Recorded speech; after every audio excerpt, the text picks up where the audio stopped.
Boom. I think we're here. Can't make any guarantees. We may be lost in Kansas City. We may be lost in transit. We may be anywhere. We've definitely been lost in translation. Yeah, definitely lost in translation. Good flick. But happy Music Lovers Day. That's what we're going to start deeming this day. But tonight's bad joke of the day is brought to you by Red Beard the Hippie. So, guys, what do you call an alligator wearing a vest? A vestigator? Oh, you seen it, didn't you? Oh, an investigator. Investigator. No, I just figured that out because I'm smart. You're so smart. All right, let's get into it. That was on my joke calendar today, so I knew that one. Oh. It wasn't really. That's probably where he got it.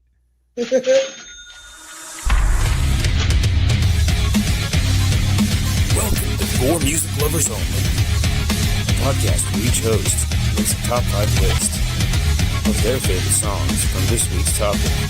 Each week is a new topic. Tune in, I dare you. Music Lovers Only. Hey. We're freaking music lovers. That's us. That's us. That's you. That's everybody who's tuning in. Idaho's still rocking with us. That's pretty cool. I like that. Them Idaho people are nuts. I love it.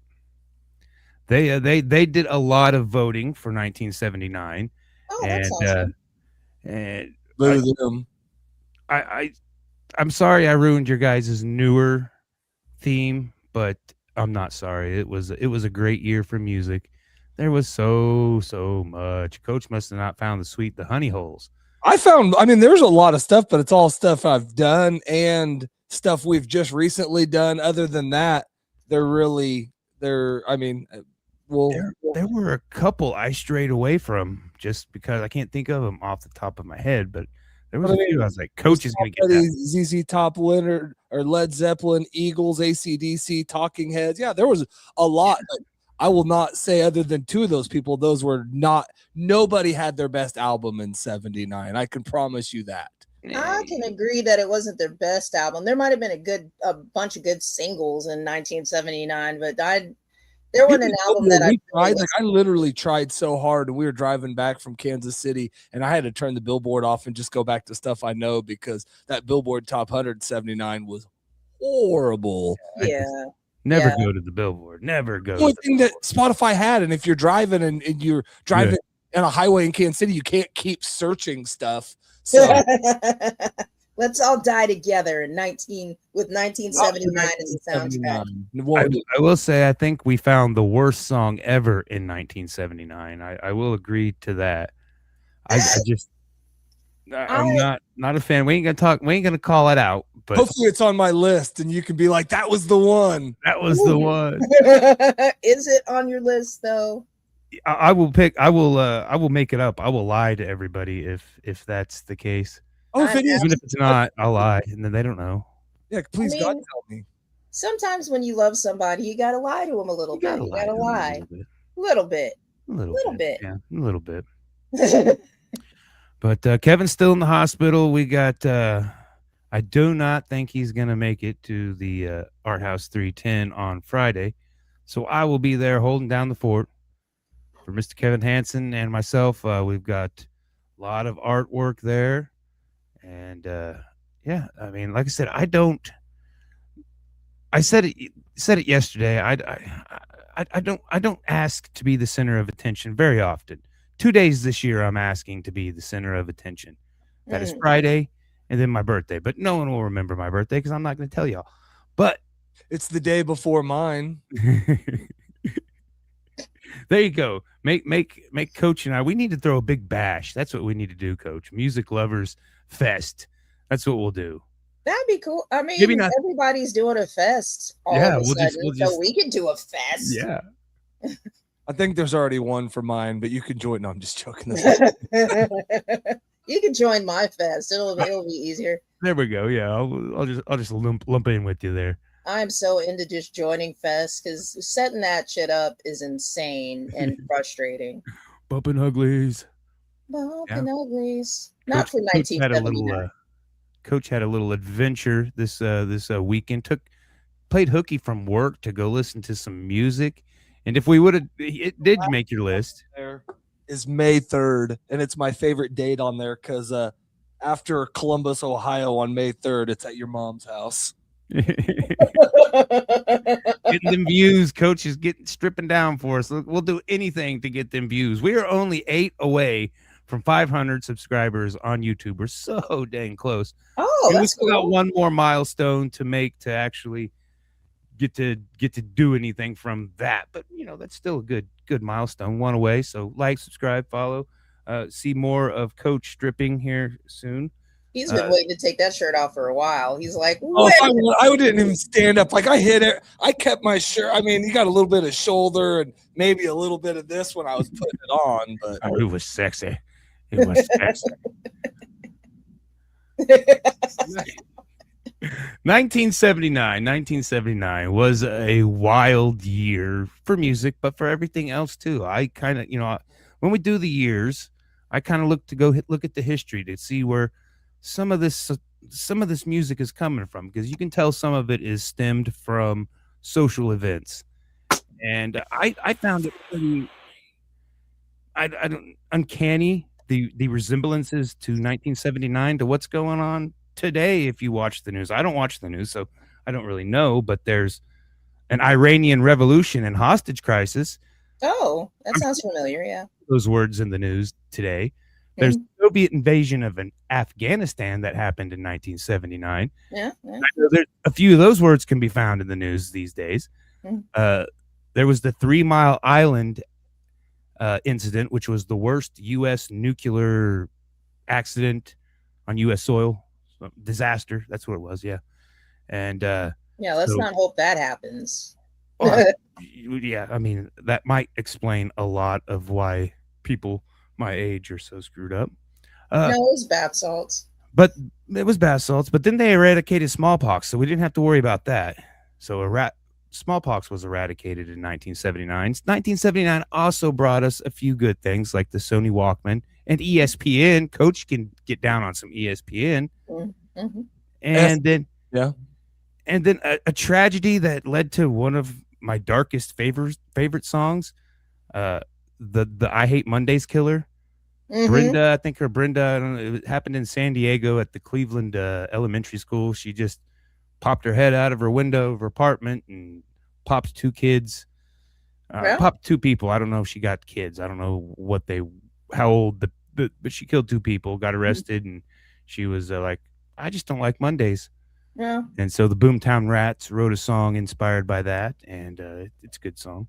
Mm-hmm. Mm-hmm. And anybody who don't know Boomtown Rats, the lead singer was the main character, played Pink in Pink Floyd The Wall, which may have some relevance in 1979. Considering that was the #1 album of that year.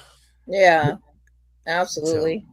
But if you watch the movie, the guy that played Pink, mm-hmm. the main character is the lead singer from Boomtown Rats, Bob Geoff. Jeff. His name is Jeff. Yeah. His name is Jeff. Geoff. But yeah, I had fun. Sontia's when she first found out that 79 won, she wasn't very happy, I don't think, and she said back to the bell bottoms. So I made it a point to find artists that would probably not be wearing no bell bottoms. I got one band that probably wore some bell bottoms, but the rest of them certainly did not. I got one that's wearing all the bell bottoms. All of them. They got all of them. They got every bell bottom. Every bell bottom in the U.S. they were wearing. I don't think it's from the U.S. actually. Most of mine aren't. Mm-hmm. That a lot of the hits from 1979 weren't even from her. And what's so interesting, because I wasn't opposed to it. I just want to listen to like my music from when I was growing up. I want to listen to more modern music, and And we keep going back to the 70s and the 80s and the 60s and the 20s, which was my idea, which I enjoyed quite a bit. But like, I loved it. I really did. I wasn't expecting much more than what we've heard, but 1979 was a really good year for music from what I found. One of my favorite artists made his debut in 1979. I literally have 3 lists here, so I'm going to figure out which list I'm going to do when it's my turn, because I found so much stuff, and it's not it's not songs that I've done before. Like, not all of them. One of them was. And so I just decided not to do that one, but I'm going to bring it up anyways. Yeah, I've got 3 that I'm a little butthurt I didn't make on the list, but I wanted to keep with the theme. But Coach, you got the spinner handy? I think I have one song that I've used before on here, and I don't know if I'll even use it. I've got artists I've used before many times. Yeah, these are all new, almost all new artists even too. Yeah, not me. Yay! Yeah, you got to decide now. I know.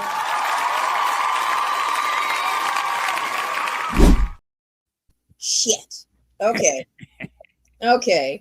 I did not want to go first because I wanted some of these knocked off. I was like, if somebody knocks any of these off, then I can do a list that I'm happy with all my lists, but I'm not, because I want something different. I want something different, but we'll do 79 again next week. We'll do it again next week. We'll just do it again next week. We'll just do it and Well, I had needed to be somewhere next week anyway, so actually it's the following week, but okay. All right. So I have decided that is he on this one too? Yes. My favorite guy is on this one, and so on 2 of my list. So I'm just going to go with my categories in green. I have categories in green, and my categories in green, this list is just based off of the different categories of music. So I picked 5 categories of music, and I picked my favorite artist in that category. Nice. So that just made it as fair as, oh God. But I have 2 in the same category. This is so hard. 1979 made me so happy. I'm glad. I thought you were gonna dread it. No, I did at first, but it really did. Just listening to 1979, it was really awesome. So let's go. Let's start. Let's just go. Let's get it over with. Number 1.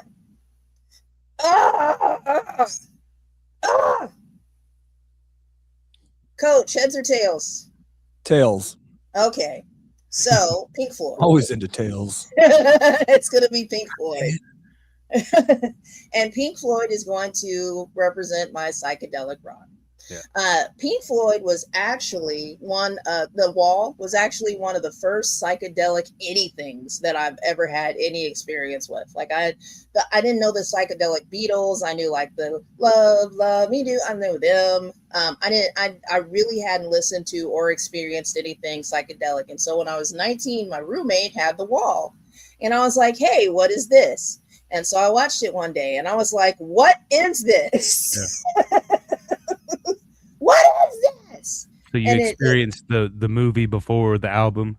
Yeah, I experienced the movie before the album, but I had also learned how to play chess, and there was something about learning how to play chess that kind of changed the way my mind worked. So when I saw the movie, and this was before I had ever experienced any psychedelics, but when I watched the movie, it was just like, man, this means a lot. Like there's a lot of different themes and stories and warnings and theories in here, you know? So Pink Floyd, it's going to be Off the Wall, and it's Waiting for the Worms. Yeah. So I really and that. Oh yeah. And it's just like it reminds me of, you know, that's kind of what we're all waiting for when it all comes down to it. Even though it was more of a commentary on the military, we're all just kind of trudging through whatever our battles are so that we can, you know, get to that point. We're not trying to get there, but we're going to get there. And that's what we're doing, is we're waiting for the worms. So I think it was a ploy on society, but they definitely used the military themes, the evil themes of the military a lot in that. But with the breakdown of the character, and everything going crazy, the cheating wife. I mean, it's definitely it touches on a little bit of everything in life. Oh yeah, and it's just like at that point, life was all sunshines and roses, and let's all go to heaven. And it's just like there is hell. Yeah, yeah. Experience it just a little bit. Take you down a deep, dark tunnel. Good song. Oh, so number 2. Let me see. Number 2 is going to be Pop. Pop. Who is Pop? Oh my God, I'm all off of my categories right now. Okay, so for Pop, I chose Michael Jackson. So this was the early Michael Jackson, and I know that he's controversial. There's a whole movie and different things like that, but I grew up listening to Michael Jackson. And this is off of his Off the Wall. So his first album that he did without his brothers. And that was an awesome album. Like that was one of the first albums that I spun over and over and over again. And there wasn't a bad song on it. There was not one bad song on that whole album. And the song that I picked off of that is It's the Falling in Love, which is one of the least popular songs. And it's one of the best ones. I really do. I really enjoy that song. Because you have like Rock With You, and then you have like Don't Stop Till You Get Enough. You have all of these different songs that they would play at the disco or whatever else. But So Falling in Love is a good, beautiful love song that still has a good beat to it. So that's going to be my Pop reference. I think what's going on, Gil? Gil is agreeing that listen to that album a lot. I think that's what he's. I think he's saying controversial, but he grew up listening to him. I struggle. I'm torn. I was never a big Michael Jackson guy. I had like my phase. Don't get me wrong, but like if even like so we won't go there. So, but I agree. I can understand why your love for him is what it is, though. Right. And I remember I had no doubt that he was fine and nothing had happened. And I got into a big argument with somebody. So I was like, you know what? I'm going to go read the court documents, and then I'm going to show you that he didn't do anything. When you watch Leaving Neverland, which is off the air because how scary and serious it is, and it's going to come back on in a couple years. And I don't want to go down this, but the more I did do research, the scare, it's like, okay, well, I know that's where all of a sudden it was just like, holy shit, now what do I do? And so I don't want to be conflicted, because right is right and wrong is wrong. Right? It's topical right now because of the movie out, and that's the reason they don't cover any of that. But it's the same reason, like even one of his kids is like hard for me to get into that movie because I don't think it tells the whole story. But the director of that movie is just trying to tell like this certain timeline too, not timeline. And I think he wants to write or do another one. I don't know if they're going to let him, because I think he wants to do some of the more controversial stuff. Right. So, and there's plenty of reasons, even in the movies that have been out there about him, of why, if anything that was even remotely true, why. I mean, there's reasons. There's all those things. It's just, so. Yeah, so it's the conflict. Like if you really consider who the person is behind the things that you love, you wouldn't listen to anything. And we've talked about it with your sports, with your athletes, with your people. Yeah. Sometimes the more you know, kind of the scarier. I sometimes wish it was just music, sports, and movies, not everything you get to know about them later. But Oh yeah. And it's even in real life when you really get to know somebody, it's like, well, shit, like, should I still care? Should I still support? And it seems like as an adult, like when you're a kid, because I'll every now and again, I'll talk to my boys about it, my 15-year-old or my 12-year-old. And it's like, what would you do? And they'd be like, not support them. Like I would not fuck with them at all. And it seems like it should be that simple, but as you get older, it's not. Well, and especially and not to be weird or even go further, but like to the black community, he was like an icon. He like transcended what no art and even white people, but no artist ever done, and be of an African American, to have all that going on, that that was also hard. I mean, that's the reason why, like, OJ kind of is not similar, but same thing. I mean, like, it's crazy how people got so passionately behind something that it just can't be true, even if there might be evidence out there that contradicts the content. That glove did not fit. Yeah, he did Must it. have But quit. the thing is, on our conspiracy theories episode. I have a funny story. So one of my friends in high school somehow or another got O.J. Simpson's phone number out of the back of a magazine. And I didn't believe her. I was like, no, you didn't. Like, and so we called him from a payphone at school. And she would literally call and torture O.J. Simpson. Danae, if you are here, please speak up. Juice, what's up? Yeah, and so we call him, and he was like, hello? And I was like, oh my God, that is O.J. Simpson. And she said, why did you kill those people? And he said, why do you keep calling here? And then he goes, where's Kato? So my friend used to harass O.J. Simpson in high school. Good job, girl. Yeah. Good job, girl. Not all heroes have a book written about them. Yeah, it was just Number 3. rock and roll. So rock and roll, of course, had its evolution, but there was one group that stood out rock and roll wise above all others, and this was AC/DC. So, and I know that we already did AC/DC now that I think about it, but I already did the list, and this is what I'm doing, and so I am repeating myself. But the AC/DC song that I have is Highway to Hell. Yeah. Yep. Because what the hell is this? If you listen to all the rest of the 1979 music, like, that wasn't what was going on. So that was definitely something that would have came on the radio and you would have stopped and been like, what is this? Yeah. Yeah, and you can't not put them, especially that album. That was I was going to say, that kind of that was 1970. Yeah, that was one of the big, I mean, that was them. Yeah, that was their biggest album. So I mean, it was hard to pass up on that one. Oh yeah. I almost did, but it's on the list that I picked. So we're getting through the list. Number 4 is going to be the disco, because I wanted to get the disco guy on here because he is disco. I don't know. I knew about disco. I knew there was disco, but I didn't know that there was a whole person that embodied all the damn disco in 1979. I didn't get it. Disco Duck, right? Yeah, no, not Disco Duck.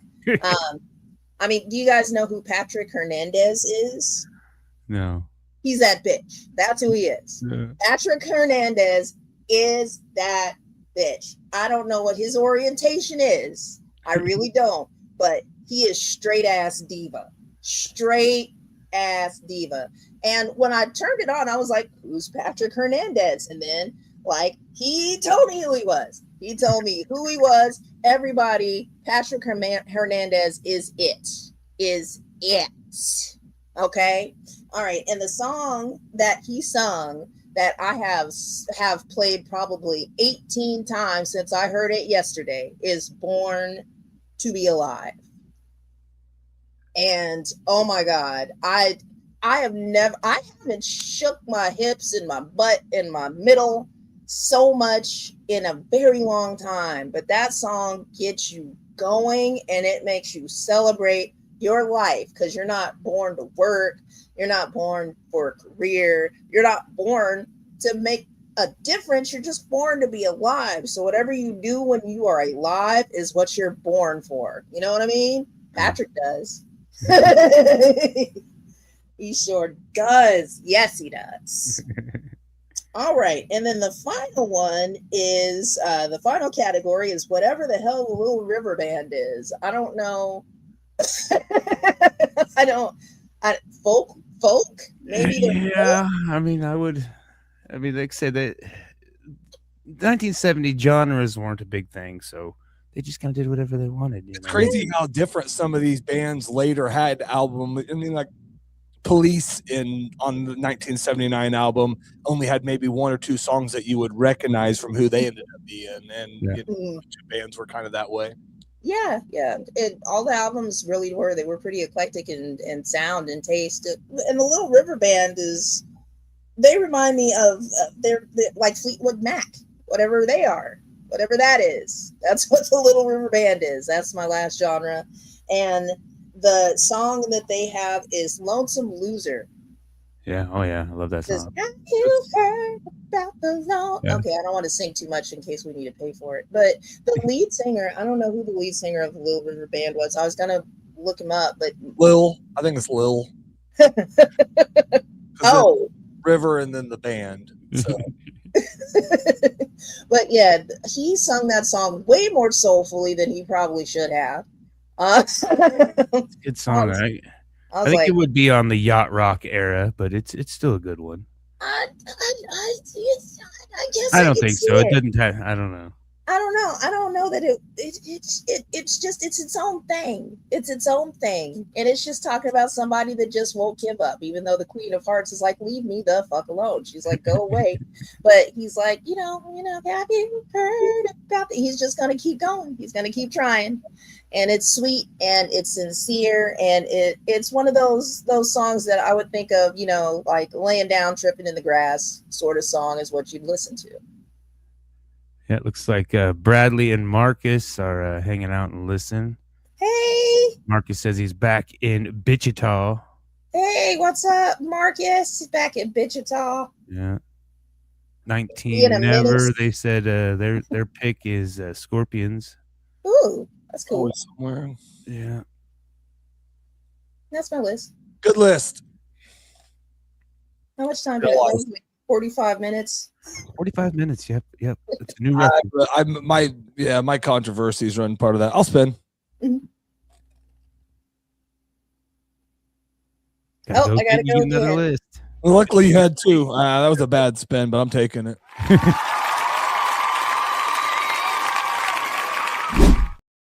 I don't think we would steal any just because the way you described yours, but there's a chance, one or two or something could. But there's zero chance, I think. Yeah, after listening to you, like I said, I don't think there is. So my number 5, Talking Heads had an album out in 1979. Mm-hmm. Very different. I mean, Talking Heads has like 12 or 13 different sounds, and they're different, but a lot are the same, but so different. But in one album, they're just very different. But in this one, it's kind of a new one to me. I've heard it before. This is from Fear of Music, 1979. It's Paper. Super good song, just like kind of melodic, and then but just like a lot of theirs, and then it's not, and then but super good song and different, and I, like I said, kind of forgot about it. Glad I found it again. My number 4.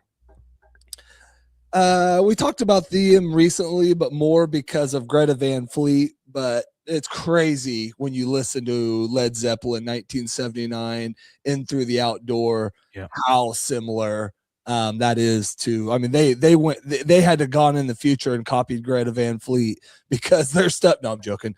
But it's also like kind of they were always ahead of their time, but nobody ever did music like them. So it's also hard to describe, but it was just such a different sound. What I went with was Fool in the Rain. Yeah. Okay. It's a 2-disc album, and there's quite a few good songs on there. It's one of those definitely get messed up on a Saturday or Sunday or Friday or whatever, and just kind of turn it on and listen through it type album. So I enjoyed it. Was that your song? I'm waiting for it, Josh. No. My number 3, I struggle with the Eagles. I'm not an Eagles guy, but I'm not an Eagles guy. But then, like, all of a sudden you start listening, you're like, the Eagles are good. Yeah.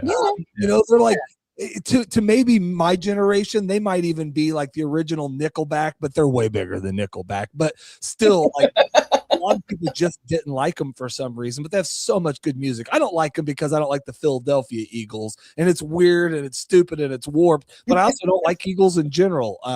Joking. But my number 3 is from The Long Run, and it's The Long Run. Yeah.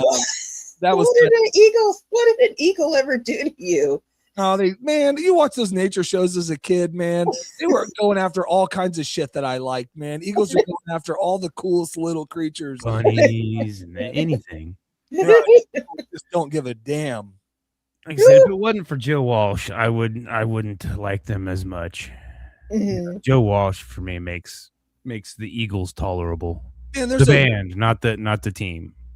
What's crazy, the podcast that I or not podcast, sports talk I used to listen to, the hosts here are local and they were huge Eagles fans, and I disliked these guys, but they were just on in the hour when you were listening or whatever, so you listened to them, and I just struggled because how much but then like I said, man, you listen to that album, there's 5 songs on there I know every freaking word to, and then I go to the next album and there's 4 songs I know every word to, and you go to the next one and they're just it's pretty good music. I have 2 Eagles songs in my playlist, and I know 14, so it's like one of those refusal of passage things. Eventually they'll be all over my list.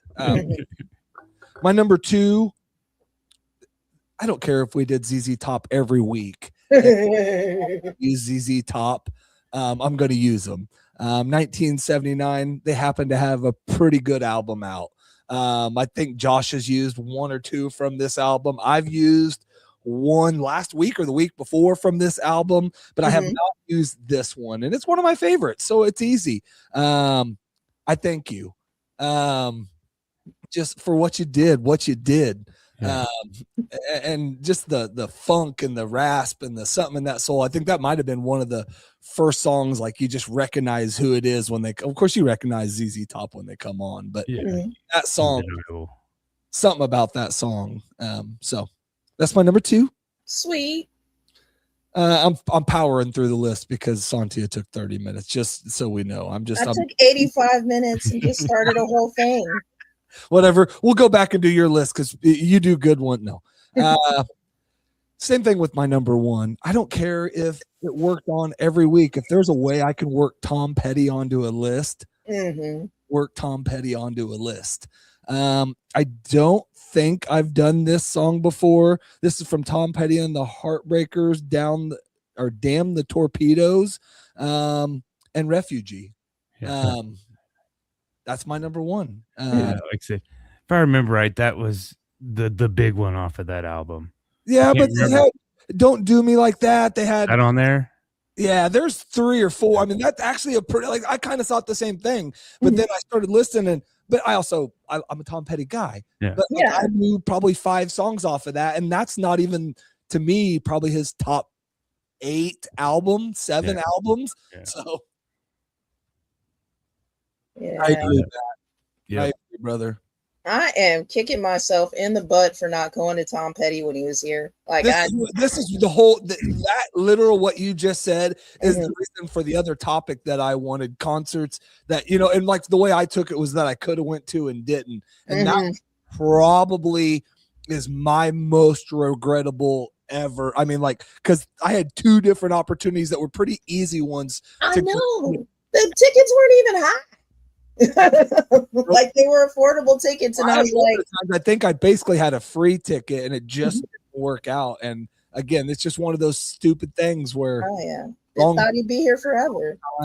I'll never pass up on that again, but I did that. That's the reason I went to Kansas City this weekend. I got tired of passing up on opportunities and seen one and took it, and it worked. It was fucking awesome. So Bumping Uglies. All right, ready? Good list. Sweet. The last for last.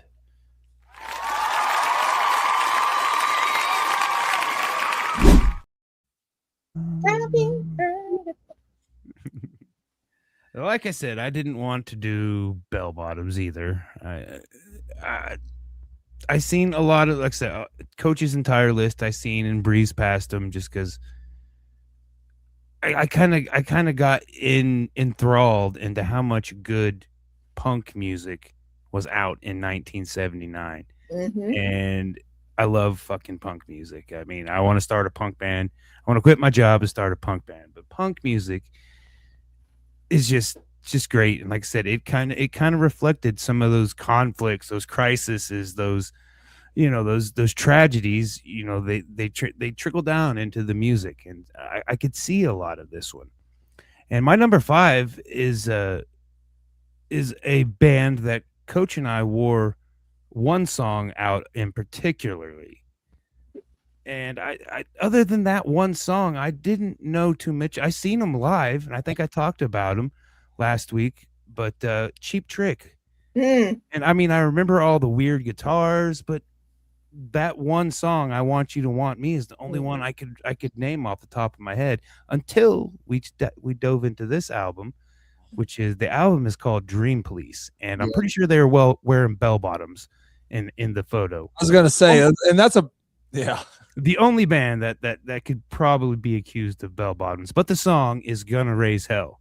Yep. Mm. And this song, I'm just like, why isn't this one played more now? I mean, this song to me is very close to taking over being my favorite song by them. And it starts out and it's almost like, is this an Audio Slave song? Is the first thing I thought when they started in on it. I'm like, what? And it's the longest song on my list at almost 10 minutes. Certainly not punk, but and there again, what genre are they? What genre are they? Mhm. They dabble in a little. I mean, I don't think they would be considered punk enough, but this song is pretty edgy. I think it's a good song. And the thing about it being 10 minutes, you're sitting there listening to it and you don't even realize, because it's got some changes and it changes it up. It's not repetitive by any means. You don't even realize that it's 10 minutes long. You're just going along with it and having a good time. And it's like, holy shit, is this ever going to end? Please don't let it ever end. Like the wall. Like the wall, yeah. My number 4 is Mr. Lemmy from Motörhead, and they had 3 albums in 1979. I think it was the second or third album was originally the first album, which was supposed to be released in like 77, but it was called On Parole, and the record company thought it was going to be, didn't think it was going to work, so they recorded a whole new debut album, and then they recorded this album called Bomber, which has the song Dead Men Tell No Tales. And then they released that original album. And Dead Men Tells No Tales off of the Bomber album is my pick because, like I said again, is it punk? Is it rock? I think Lemmy pushes the borders of punk and definitely didn't wear no bell bottoms. Definitely didn't wear no bell bottoms.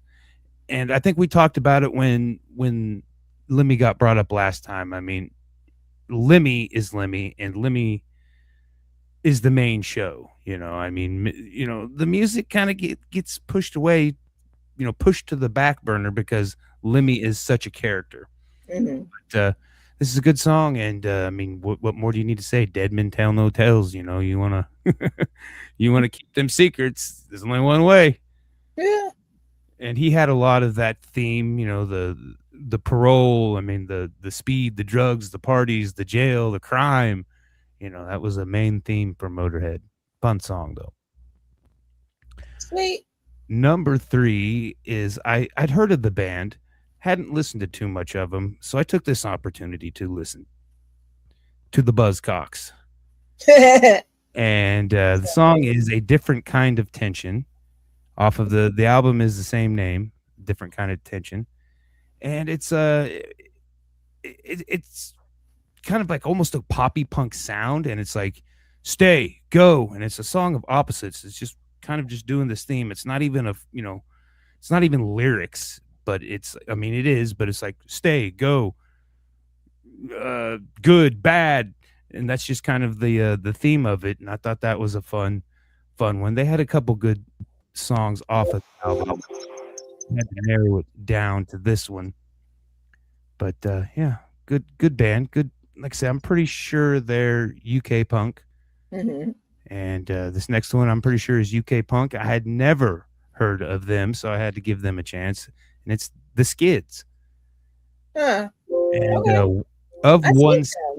Of One Skin is the song I chose off of the Scared to Dance, and it was between Scared to Dance and Of One Skin because both of them are pretty good. And this is the second shortest song on my list at just over 2 minutes, I think. Okay. And they're almost taunting. It's a taunting punk song, you know. It's like got this little I'm gonna push your buttons. I'm gonna push your buttons. Beware. But good old punk there. Number 1. Machine Gun Etiquette. I was trying to get a rise. I didn't even get a rise. You almost got a rise because we'll talk about it after the show, but we literally seen Machine Gun Kelly this weekend. What was he doing? He was the lead singer for Ballyhoo. Ooh. Was he cute? If you think Machine Gun Kelly, we'll get to it. I don't want to run his number 1. So. Okay. I already did. But yeah, Machine Gun Etiquette is the name of the song. And like I said, when you think of UK punk, I mean, the Sex Pistols are always pop into the first in my head. But absolutely, in my opinion, they should be the Damned should be the what we think of. They're much polished, I would say. You know, I know that's not a thing you want to hear for punk, but they know how to play their instruments. And they put it together, and like I said, all these my 3, 2, and 1, my top 3, they seemed like I said, like they could be hits today. They seemed like they were way ahead of their time, and I'm pretty sure a lot of the punk that we had in the 80s and 90s and even here tapped into some of this. I mean, they were, you know, the godfathers of this punk that we all have grown to love, and but the Machine Gun Etiquette is just this driving guitar and this driving drums and you know, you won't push us down again. You know, I mean, we're kind of revolt. You know, they're sick of this shit. You know, and you know we're gonna fight. You know, you're gonna do that. You're not gonna do that to me again. You did that once, but you're not doing it again without getting a black eye. And so. Good punk song. I had fun. No bell bottoms on these. There was no bell bottoms. Mm-hmm. I don't know if they had the traditional UK punk look. I don't think they did. I think they just kind of, you know, they didn't have all the spiked hair, and I don't think they had that. And I think that's I think that's kind of what ruined punk. I don't know. I mean, it's like just play. You know, it's a fashion show now. You're making it a fashion show when. You know, and I think that's what grunge was, just punk without the fashion. With the flannel shirt. That's my list. I mean, I'm done. Sorry I bored y'all. Sorry. Machine Gun Kelly rules. Oh.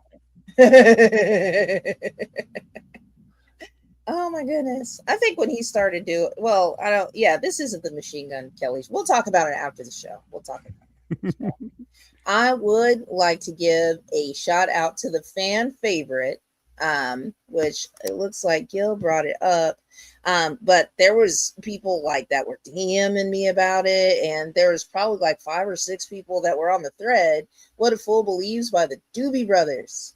And it was pinned as one of the best songs of 1979. Now, it wasn't my thing. It wasn't my thing, but I get how everybody could like it. Kind of like Michael Jackson. I get it. I get it. Well, not the same thing. Everybody's allowed to like what they like. They're able to like what they like. I'll tell you this: the Doobie Brothers tricked me. When I was later on in life and I'd heard about them, but you hadn't really, and then all of a sudden, like, okay, I'm into Doobies. I gotta like the Doobie Brothers. Yeah.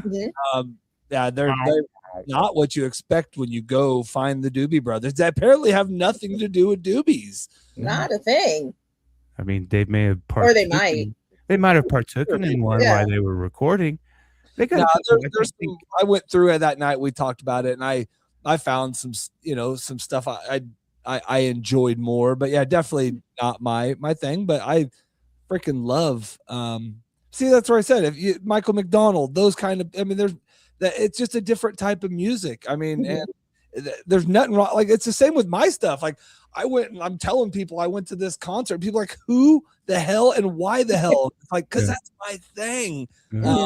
I enjoy it. I enjoy the vibe. I enjoy, like, this was one of the coolest things you could have did because it was 1,000 people in a room that was only meant to have 500 in it because it was supposed to be an outdoor concert that got put indoors, and it was freaking awesome. Everybody, I mean, it was a good time. So, Oh yeah.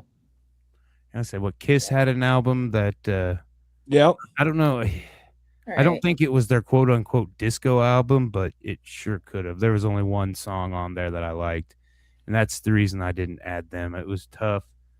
like George Leonard, Harrison had an album that year, but I Who? could not find a song on there I liked. who was it? George Harrison. Oh yeah. Oh yeah, I seen that. I see. That was his Paul first McCartney solo had album, I think. Wings had an the album. Wings had a song that don't. One of my favorite songs. Don't Say Goodbye Tonight. Yeah. So I didn't know that was a 1979 song. Yeah, Leonard Cohen. Leonard Cohen was one that I was butthurt I couldn't work on, and then Leon Russell. Yeah, but there was Which, Patti LaBelle and I Donna almost Summers worked on some too. Foreigner. I mean, like Foreigner, that Foreigner album was actually a pretty damn good album. You know, Head Games is the song from there or whatever, but like there was just a bunch of, it was like I didn't again realize like that was a different sound of Foreigner than I'm used to hearing. It was a pretty good album. I liked like 3 songs off of it. Like Russell Leon, he looks like a country guy, but he had 2 albums. He had an album with Willie. Him and Willie did an album, and then he had his solo album. And like I say, he looks like a white country guy, long hair, maybe a little hippie-ish, but singing soul. You know, I mean, the sound. I was like, okay. I mean, you listen to the Willie and him. It's pretty much country, but his solo stuff was soul. I was like, hey, okay, this old boy's pretty. Bill, I can't get over the Michael McDonald thing, mainly because of 40-Year-Old Virgin, where he's like, if I hear this Michael McDonald album one more time, I'm going to kill everybody. I mean, that's like one of the greatest freaking lines and like blow ups. And that's just going the whole time they're in the store. And I agree, Michael McDonald sounds freaking beautiful. I mean, he's up there. He's got a beautiful voice. It's just, like, and I like me, maybe I need to give like some of that stuff more of a chance as I've gotten into the more like chill music and mellow music and stuff. But I think it'd be hard to work out or run to Michael McDonald. Maybe run to him, but not run from. Oh, don't no. Yeah, the Little River Band has me wanting to, because I've been listening to alternative rock and grunge like for 30 years. And I just started listening to different music, like literally since I started this show, I think, is when I started just kind of branching out and being like, you know, you can listen to other things. Yeah, you don't have to choose one. Yeah, that's the beautiful thing. Oh, we were listening to my driving to Kansas City, listening to my playlist, the amount of like just the switches it goes from country to hip hop to funk to you know to punk to Sontia to you know it's a cool mix for me. Yeah. Yeah. Well, what I had an idea for next week. Have we done a numbers songs with numbers? I know we've talked about it. I know we've done colors. But I don't think we've done numbers. I don't think we've done numbers. We're gonna call it the calculations show. Well, it's a numbers game. Your number is up. Your number is up. That would get views. Your days are numbered. Number one podcast. Right here. Go like, subscribe, and follow. Get us to 500 and pay us lots of money. I want to shout out Sister Sledge and Earth, Wind, and Fire too, because they definitely need props. Yeah, I think didn't Sly and the Family Stone, I think, or Sly Stone, I think they had one out. Yeah, there was a lot of good music in 70s. Not Nickelback though; they weren't there. They probably were alive. I think they're a little older than me, so. The reason I picked it because that was the year I was born, so that's why I was like, it hasn't been done. I think we did. I think we've done like the year we turned 18, which is 97. So that's maybe that's why. I don't know. But yeah, good episode. We'll be back. We'll decide if we're gonna do numbers or not, and. Thank you guys all for the contribution, for playing along, for being part of it, for your comments, for just being part of the show. We enjoy the hell out of you guys with your comments. If we ever talk bad about your band, you can talk bad about one of ours. It's fine. Yeah. And we do it in fun. This show used to have one person on it where you weren't allowed to talk about one of the greatest bands of all time. Not until A couple of them, I think. So like, listen, there's no rules except for love fucking music. Your music's the best music there is. Yeah. I'll agree with Absolutely. that. Gil, Sontia's is the best. Josh's is his is great. Like I said, dude, everybody's music is the best music because it's your fucking music, and that's what's cool about music, man. Yeah, that's your soundtrack to your life. That's what gets you Hate through whatever the you day. want, love whatever you want. Just don't waste too much time hating shit because that's just too much energy and too much time, man. Like Time you could spend coming to see me May 1st in person, live and in person with some of my art. Some yeah, of my favorite pieces of Showcast. art. Huh? I said I'll be there. Sontia will be there. You can meet the showcast if you show up too. Yeah. yeah. Do autographs. I I'll don't be think there by like 8. I don't think, like I said, I don't think Kevin's gonna make it. He's still in the hospital and he's got to come up. He's got to get some kind of home assistance because he said they were talking about sending him home. Like, dude, you ain't ready to go home, man. No, What? not at all.